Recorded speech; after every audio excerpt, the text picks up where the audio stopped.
खबरों के सिलसिले को आगे बढ़ाते हुए खबर शामिल करते हैं बलूचिस्तान के सरहदी जिले पंजगोर से। डिप्टी कमिश्नर पंजगोर अब्दुल कबीर खान ने तसब पंजगोर में वाक़ मकामी डेट प्रोसेसिंग फैक्ट्री का दौरा किया। इस मौके पर डेट प्रोसेसिंग फैक्ट्री के सरबराह ने डिप्टी कमिश्नर को फैक्ट्री के काम के बारे में तफसीली ब्रीफिंग दी।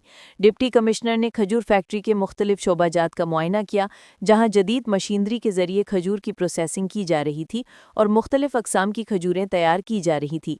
डिप्टी कमिश्नर अब्दुल कबीर खान ने इस इक़दाम को सराहते हुए कहा कि इस तरह की डेट प्रोसेसिंग फैक्ट्रियां न सिर्फ मकामी सतह पर रोज़गार के मौक़े फराहम कर रही हैं, बल्कि पंजगोर की मशहूर खजूर को मुल्की और बैनुल-अक़वामी सतह पर खुसूसन यूरोप तक पहुँचाने का बेहतरीन ज़रिया भी हैं।